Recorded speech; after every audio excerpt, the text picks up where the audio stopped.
Well, hey there, happy innovators. How are you all doing today? I hope that you're doing good. I hope that you're getting things done and you're living a happy, satisfied, and fulfilled life. It's very important to be happy in your life, regardless of your circumstances. And if you can achieve that, if you can attain happiness regardless of whatever's going on in your life, if you can remain on the level and happy and straight and cool about things, good for you. It's a sign of growth and maturity. But there are plenty of people that are walking around in the world, especially nowadays, that are very lonely. And it's something that I take very seriously. When I hear people talk about this idea of loneliness, this age of loneliness, really, where statistically there are so many people that are really desperate and on their own, and loneliness makes people act very strange, very different. There's some people that attribute a lot of the political craziness that we've witnessed over the past few years to that streak of loneliness that people are enduring or going through, because loneliness is a very difficult burden for a lot of people. Some people don't mind, they're okay with being solitary. They're okay in solitude, quiet, and in their own space by themselves, But I'm not one of those people. I try really, really hard to endure, being alone a lot of the time. I'm in my studio making music and doing all that kind of stuff that I normally do. So it occupies my time, But I would be lying if, I didn't admit that sometimes it could be pretty lonely, and being on my own a lot of the time could be difficult, especially, recording music by myself. I wouldn't really have it any other way, don't get me wrong, but just this idea of, recording and setting up microphones and doing all that kind of stuff, engineering good sounds out of instruments and things like that with my system and my microphones and my mixer and all that stuff, doing that by myself, it really kind of becomes like an art form all its own. It's kind of strange. But for a lot of people that I've talked to, especially since I went back to Cleveland, I had the opportunity to kind of get submerged, in this ocean of conversation and discussion from all kinds of people from my past and my family and friends of the family and people I hadn't seen in such a long time, and the resounding kind of like consensus that I got, or I guess I should say like the in the final analysis after the 2 visits to Cleveland that I made for my father's funeral and my mother's funeral, a lot of the people that I talked to were lonely, and it's kind of a funny thing, okay? My father-in-law, right before he died, in the years before he died, his wife had passed away first, so he lived on his own for a couple of years, and he had reconnected with a friend of his from his youth, a woman that they really had kind of remained friends since they were young.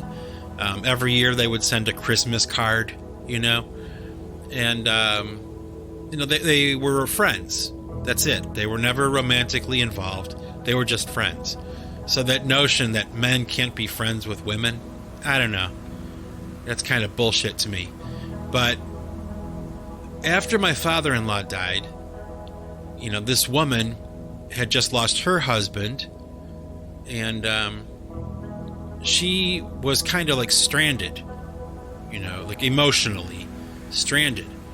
And so the idea arose for like my wife to maybe pick up that mantle that her father had set down when he died, and befriend this older woman that lives in Cleveland, and she's still there, even though my father-in-law had moved to Las Vegas. They remained friends for like 50 or 60 years, and so the idea was that my wife was going to kind of pick that up and go with it. Well, somehow that responsibility of talking to this woman fell on my shoulders by default. Like my wife didn't have time, it was cutting into her schedule.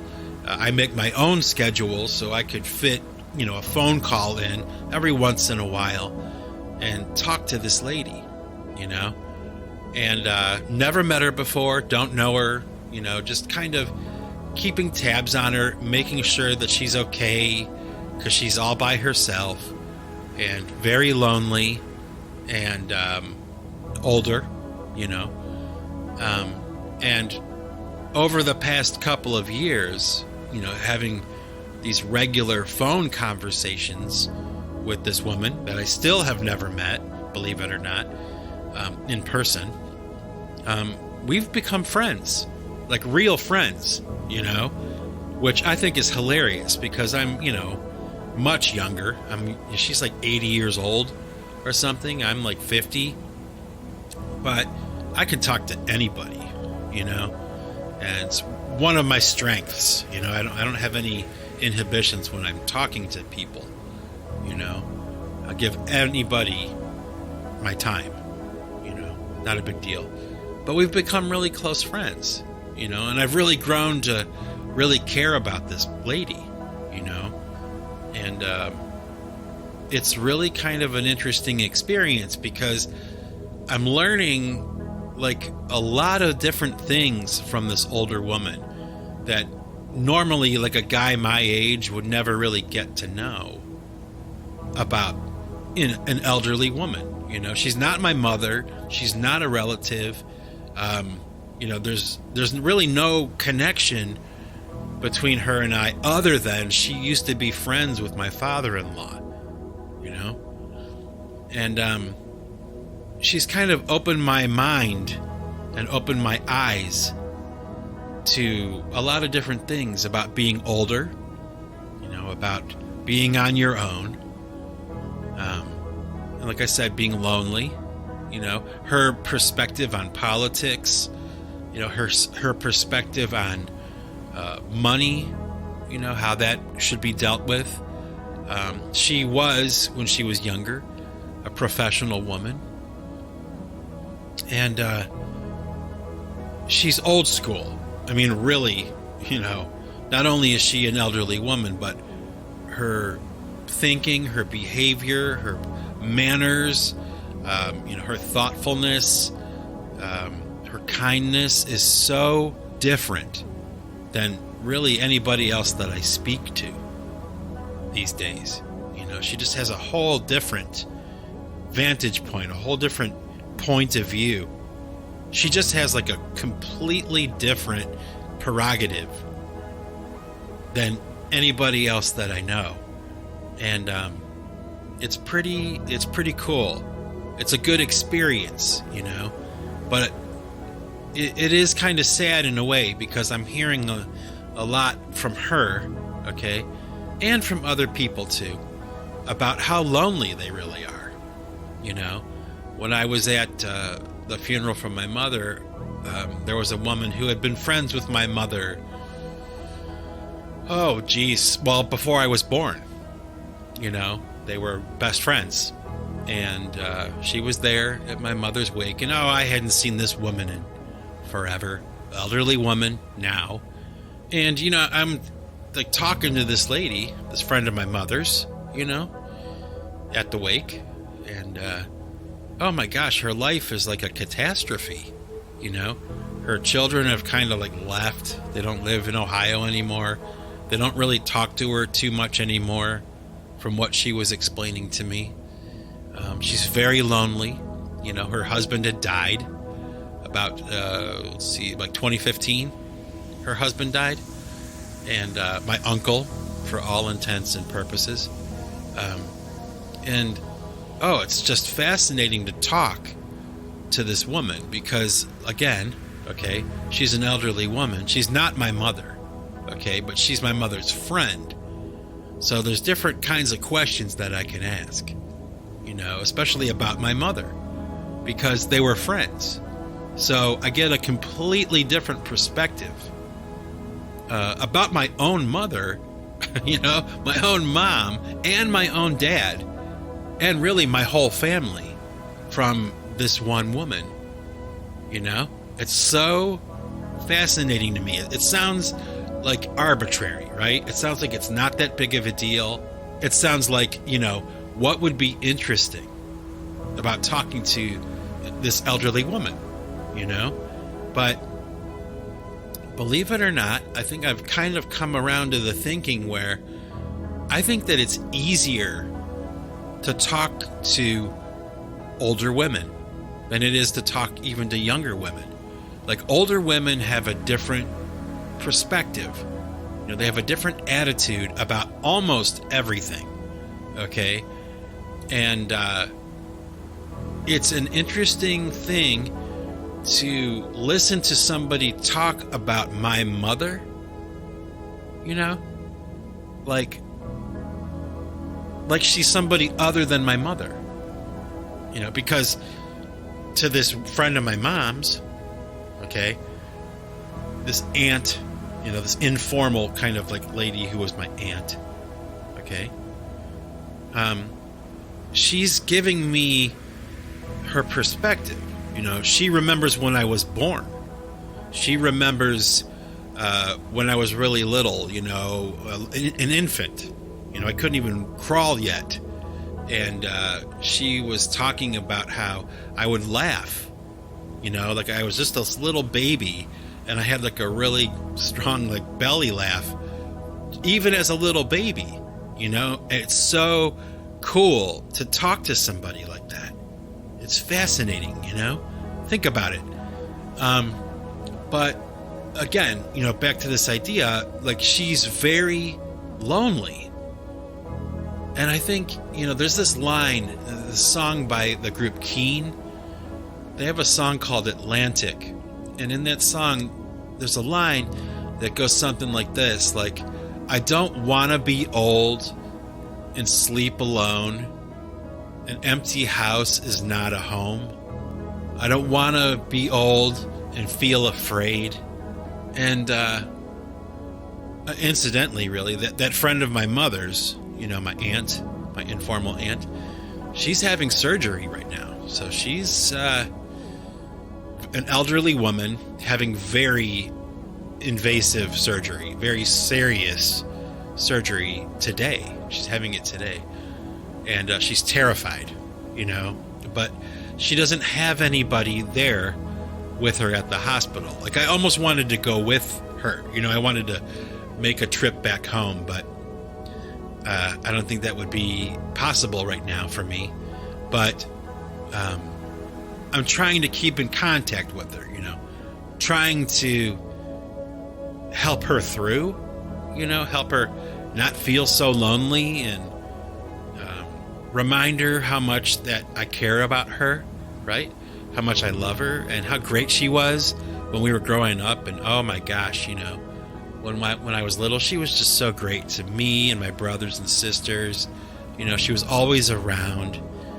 And how shocking the passing of time is, with this loneliness that, that all of us really, regardless of whether we're married or we have a family or we don't have any friends or family, whatever, we all have that same potential to get to the end of our lives and have nobody around, like to be completely alone. I mean, in the past few years, I've had some health issues, I've had some surgeries and stuff. And to be honest with you, I can't imagine what it would be like to be going through something like that and not have my wife with me, to help me along and to cheer me up and to visit me in the hospital and to make me laugh and to cook me food when I couldn't cook for myself and, all those things. I mean, my heart goes out, and I mean this too, man. My heart goes out to all those people that find themselves in that kind of life, where they're alone, like they're on their own. Their family sucks, like most families do, and they're a bunch of assholes, and they've abandoned, like sometimes, like in this case, like even their own mother, like they have nothing to do with her, like because they're busy or something, or they live out of state or something like that, Oh, it's absolutely horrible. It's got to be a nightmare. And, I guess I'm glad. Okay, I'm glad that I have this opportunity, not just with this friend of my mother's, but with this friend of my father-in-law's. I'm befriending these elderly women that are very alone. And they're afraid. They can't really leave the house as much as they used to, they rely on friends, they rely on social workers or, that kind of thing. They don't have anybody as a support system. And I guess I kind of feel lucky, in a way. Kind of feel lucky that I'm given the opportunity. I mean, because, well, you may not know me, okay? You, the person listening to this podcast, but if you've listened to any of my podcasts over the past however many years, I like to talk. I like to talk. I could talk to anybody, and I'm glad I'm like that. I used to kind of feel like sometimes, I guess I still do feel like this sometimes, where it's like I talk too much. I should just shut up. Just shut up. But it's times like this, like in these circumstances where I'm doing a podcast, or I'm talking to my mom's old friend, or I'm talking to my father-in-law's old friend, that I have the ability to strike up conversation and talk to somebody who's really lonely, and I make them laugh, and it's healthy. It's healthy. It makes them feel connected. And, there are just so many people, not just elderly people, but people of all different ages, that are so lonely. They really are. It's pitiful. It's pitiful. They have that one term, what is it, an incel? I think that's what it is. Those dudes that are kind of like living in their mother's basement. They're alone. They don't have a date. They don't have a girlfriend. And they're just on their computer, in that world of, internet bullshit, up to their ears in it, swimming around, smiling, and trying to tread water, But, it's so sad, it's so sad. Not sad in like a pathetic way, but sad in like a, I don't know, just sad. Like it shouldn't be like that for anybody. Unless they really, really want it that way. And some people do, right? Some people like to be alone. They like to be solitary. They're introverted. They're not extroverted. They don't want to be, out there mixing it up. That's not how they are. I can understand that. Because, there is, even though I am an extrovert, there is a real part of me, okay, that is introverted. And there are times when I just want to be alone. And it's not a big deal. It's not a big thing. But sometimes I do want to be alone. And there's times when I am alone and I don't want to be. Now that's where the problem arises, right? Right? When forced loneliness, it's not something that you opt. It's not something that you choose. It's just the way the cookie crumbles. You find yourself alone. And being alone sometimes can be like a very serious burden. It really can. It can be very difficult. It drives some people crazy, being alone. I mean, humans are meant to be around other humans. We're meant to do that. But maybe not all the time, but we are meant to do that. I suppose that's kind of like, what I want everybody to kind of think about today with this podcast. Like, think with me on this thing, this topic of loneliness, like chronic loneliness in societies. So many people,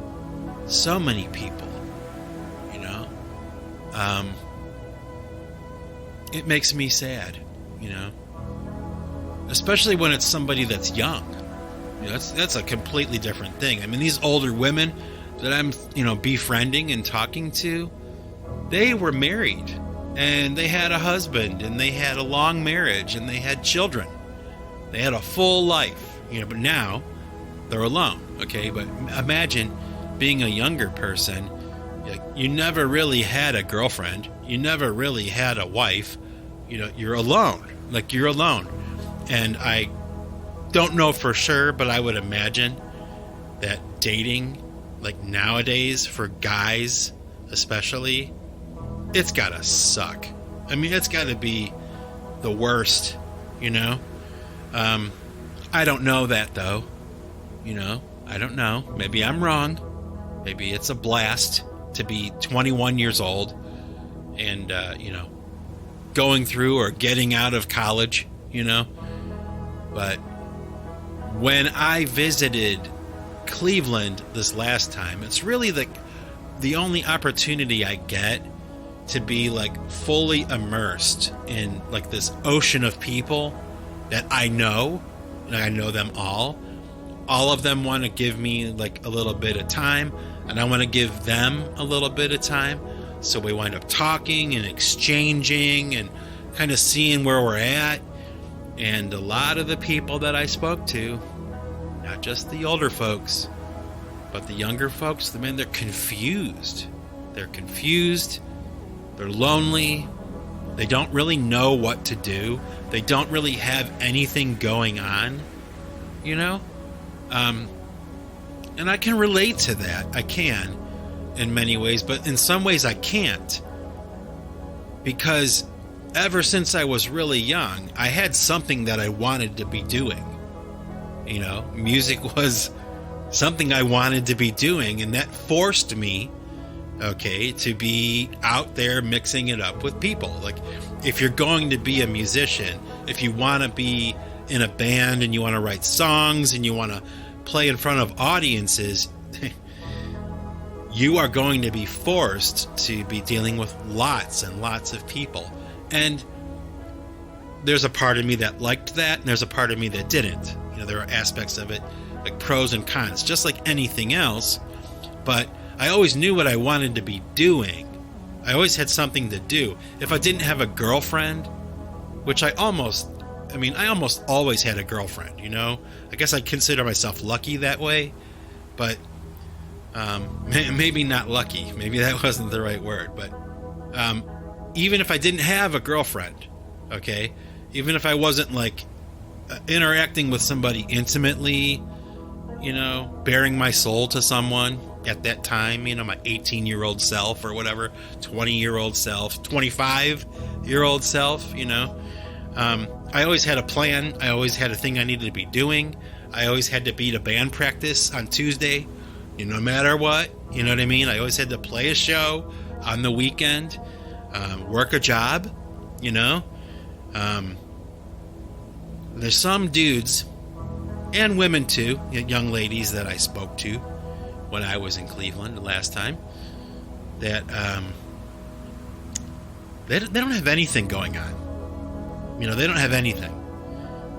They might be into gaming, video games. I guess that's a form, of communication and interaction, social interaction. Okay. I don't know too much about that world. I don't really want to. I mean, I'm not really interested in video games and stuff like that. I just never have been. Even when like Atari first came out, I didn't really want to have anything to do with it. I mean, I thought it was cool, great, but like on to the next thing. But there are some people that I grew up with, and a lot of the people that I know now, the younger people, where video games are really a huge thing for them, you know. And while I may not always understand it, that doesn't matter. You know, it's not my life, it's theirs. But I do feel bad for them. You know, it's kind of depressing a little bit to me. To go back and to talk to these people, and, you know, some of them, not all of them, but some of them just have nothing going on. And it's sad. Like, it's sad. It makes me feel bad. You know? Does it make you feel bad? You know, am I weird for feeling that way? Like this sense of like pity for people that just, you know, they're young and they just have nothing going on. Like nothing. They have nothing going on, you know. They have no ambitions, really, you know. A lot of the time, okay, they don't have ambition. You know what I mean? You know, a lot of the time they don't have good taste in music, even, you know, like their likes and dislikes and stuff I can't even relate to. And I would imagine, like, if I can't, maybe that's part of the problem. Like, if I can't, and maybe other people can't either, you know. And you know, oh geez, you know, is it the parents' fault?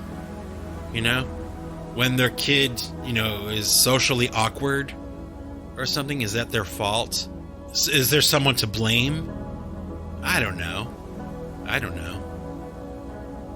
And I was talking to this younger lady in my family, you know, a family member, you know, and you know, I almost regret kind of like saying this, but I want to be truthful and I want to, you know, put it out there, I guess. But she's such a jerk. Like, I couldn't believe it. She's such a jerk. Like, and she's somebody that I love, okay? She's somebody that I really do love, okay? Much, much younger, you know? But, just an awful person.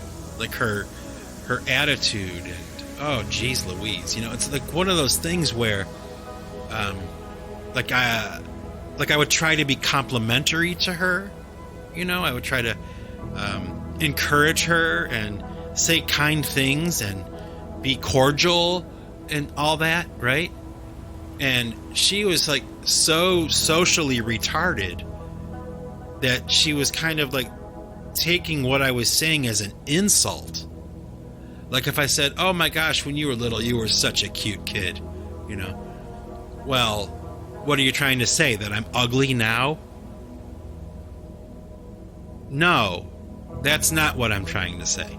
It's like, really? Like, you really just asked me that, you know? What are you talking about? Like, why would I be insulting you? Isn't that odd? I mean, that's just one example, you know? I've had like several conversations with this person, you know? And it confuses the hell out of me.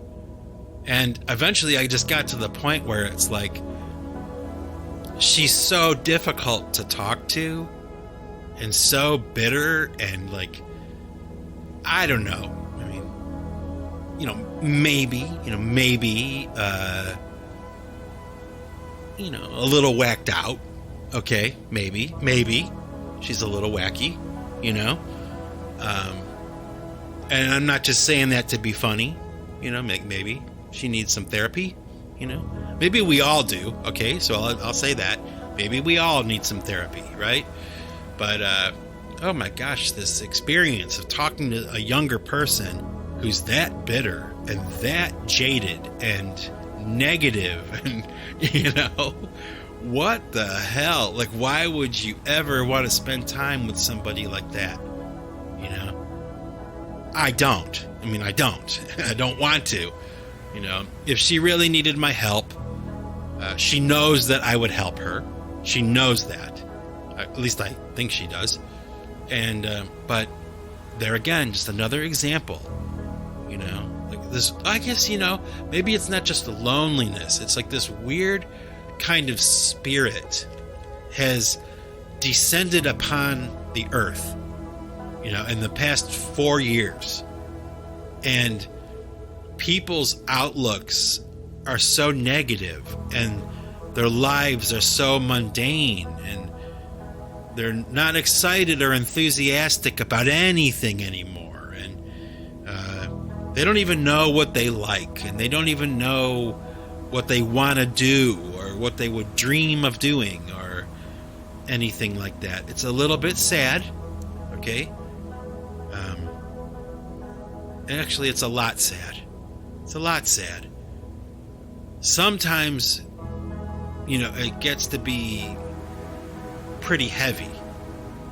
When I think about it too much, when I think about everybody that I talk to, I think about all the things I heard, I think about all the stuff I see, like on the internet or whatever, even in the world, going out into the world and talking to people and just, the experiences. Sometimes they're great.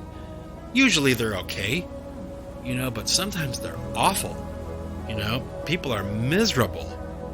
And I'm not like one of those people that really wants to be miserable. Are you? Are you the kind of person who wants to be miserable? Are you happy when it rains? Are you that kind of person? I'm not. Some people probably wouldn't believe that. Like if they were to listen to some of my songs and some of the lyrics that I've written and all that kind of stuff, but that's my art. That's an expression of something. And I don't know. Why is that? That's a good question. Why is it that some of my songs are kind of sad or something like that? Maybe it's because, okay. Maybe it's because those emotions like sadness and stuff or regret or whatever, those are easier to express in a song than feelings of happiness and joy, But I try to do both, okay? I do consciously try to do both, I'm not a sad song all the time, right? But I don't want to be that kind of person. I don't. I hope that you don't. I hope that by sharing these like really personal things from my life in this podcast, like I've been doing since the beginning, I tell you how I feel about something. I tell you something that you really don't need to know. Maybe sometimes something I have no business telling anybody, But the thought that I have when I'm doing that is kind of like, well, one, there's like regret. Like, oh man, maybe I shouldn't have said that. Maybe I talk too much. Okay? But there's this other part of me that kind of wonders, are the people who are listening kind of like empathetic to what I'm saying? Are they jiving with what I'm saying? Because it's part of their experience too, And maybe by hearing somebody else talk about it, because let's face it, this stuff that I'm talking about most of the time, lately anyway, on this podcast, nobody else is talking about this stuff, Like, it's so personal and so weird, and I'm aware of that, and I don't care, If people think I'm weird, I don't care. I don't. Actually, it's a badge of honor,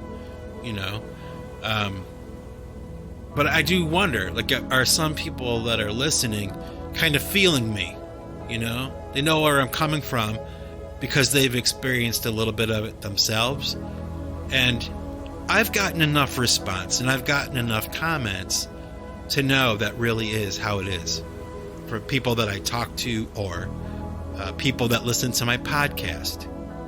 You know, I mean, when you think about it, really, when I do anyway, I should say, this whole idea of talking like this is really pointless. You know, there's no money. You know, I don't make any money off of it. All I'm really doing is volunteering, you know, personal experience, opinions, you know, whatever, like imparting that onto strangers that are, in some cases, very far away from me, okay, geographically or whatever, or maybe even philosophically, okay, and there's like a certain amount of vulnerability to that. You know, I put myself in a position where I'm exposing a part of my inner self, you know, openly talking about it. But, you know, I did explain in previous podcasts this idea, okay, that this process for me personally of talking into the microphone, you know, I speak things out. They come out of my mouth, and I no longer think about them anymore. Like it's like an exorcism. Okay, like I set those bricks down. I don't have to think about it anymore. I don't know why it works that way. You know, maybe I'm whacked out too. Maybe I'm weird too. I don't know, but that's how it goes for me. You know, because you know what? Honestly, I spend a lot of time in my head. You know, I think about a lot of things. I'm alone, and I have time to work and to think. And not everything I'm thinking about is like how many dB there are on my guitar, you know, or the lyrics to a song, or, you know, the mastering process of a song or something. It's not always technical stuff that I'm thinking about while I'm playing my guitar, or when I'm in my studio, or when I'm, you know, doing my thing. You know, I do a lot of different stuff, you know, and I think a lot while I'm doing it. You know, I just do. It affords me that time and that solace, that quiet to work, to focus, but then also to think, to just think about things, you know, like whether it's mud flood, you know, or, you know, ancient civilizations, or what I want to cook for dinner, because I love cooking. Anybody that knows me knows that. I love to cook. I'm actually a pretty good cook. I'm not a gourmet chef, you know, but I'm pretty good. Actually, lately I've been getting into a little bit of art again. You know, that's that season kind of thing where the feeling is right. You know, it's kind of cool, but it affords me this time, you know, to think about things. I spend a lot of time thinking. And I guess, therefore, I feel kind of like obligated, if I'm being afforded that time to think and analyze, you know, from a place of truth, where I really am trying to be good and trying to be true, even though I may fall short sometimes. I try not to, you know. I'm obligated to share my thoughts, I guess, in that way. That's kind of like how I see it, you know. If I'm going to have this kind of life where I'm afforded the time to think, and I do think, and I'm a critical thinker, and I'm also creative, and, you know, working on new stuff, you know, or whatever, then whatever kind of conclusions I come to, you know, maybe on some small level, I'm doing you, the listener, a service by expressing that to you. And, you know, on this idea of loneliness, and I'm aware of this, okay, because I've been told this by people, real people, not chatbots and, you know, Chinese spies and honeypots, you know, because there's a lot of those, let me tell you.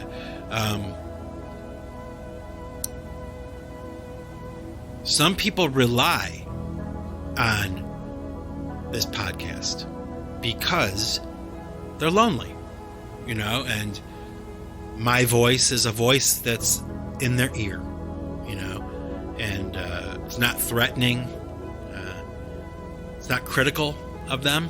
They're able to sit back and just listen to somebody talk. And even though it's from a distance, even though it's, through a podcast, it is a form of connection. And isn't that cool? I think it is cool.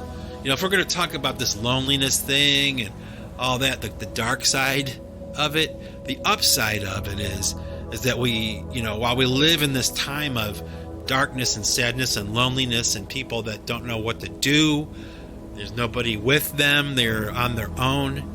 We also live in a time where a jackass like me can grab a microphone and talk into the microphone and spend some time with you.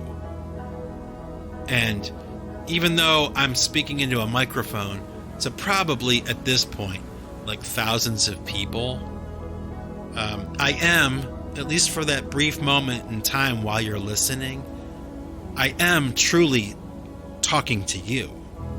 I mean, the person listening to this podcast right now. It's just me and you, right? Isn't that interesting? Isn't that interesting? A personal experience, but being broadcast out to all those people at the same time, what a thought. What a thought. It makes me, want to grab the microphone and do another podcast, Am I saving the world? No, I know I'm not. Am I making anybody's life better? Maybe not, but maybe. I guess if there's that slim chance that I am, then I'm just going to keep on doing it. What does it hurt, right? I don't do this for money. I don't do it for fame. Kind of do it for myself,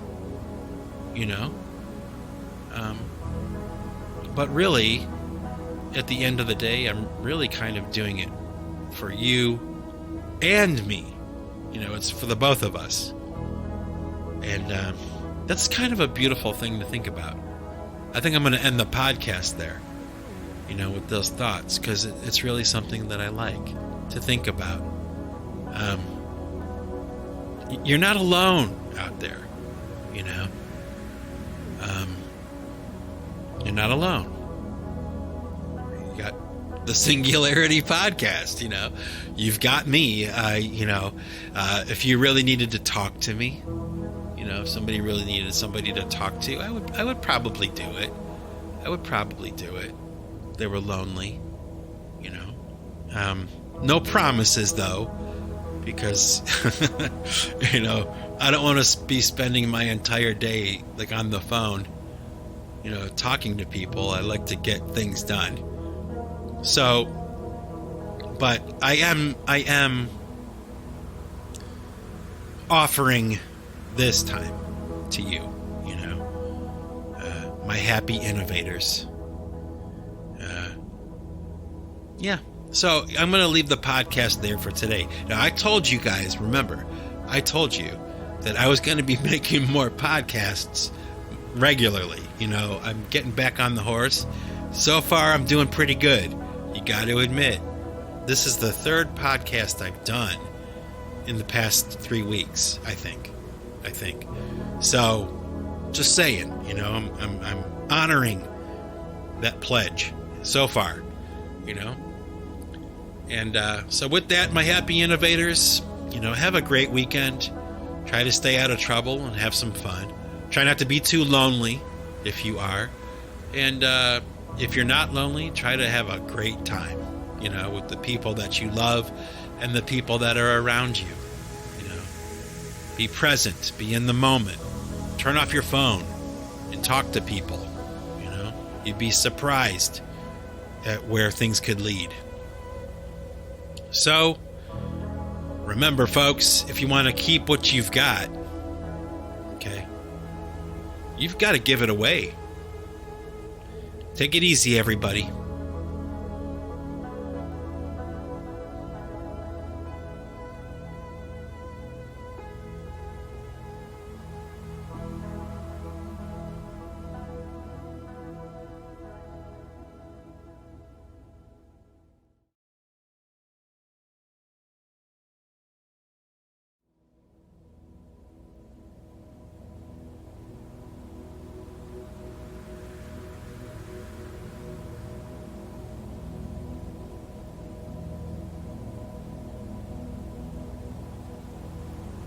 Okay, all you happy innovators that are kind and gracious enough to hang around to the end of the podcast for some music, I've got a little bit of a treat for you here. I'm in the process right now, okay, of assembling the PC3 album Mira 1, okay, and Mira 2 and Mira 3. Okay, they're all happening simultaneously. And so what I'm going to share with you right now is the introduction, the opening to Mira 1. It's got a little bit of extra in the beginning.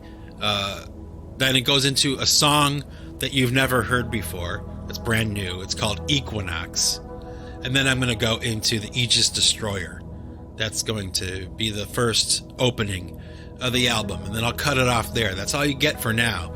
I'm in the process of reconfiguring my distribution from my records and stuff like that, kind of changing things around. So that's why you're not getting the Mira 1 album on Spotify and all that stuff yet. It's coming. I'm working on it. It's a real thing. It's happening, but right now, it's not happening. So I figured in the meantime, like in the interim, I'll give you a little taste of what I've come up with so far for the new PC3 album. So I hope you enjoy it. Like I said, there's the opening, and then there's a song called Equinox and the Aegis Destroyer remixed for the album. Okay? So here we go. Check it out. Peace out, everybody.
Destroyer.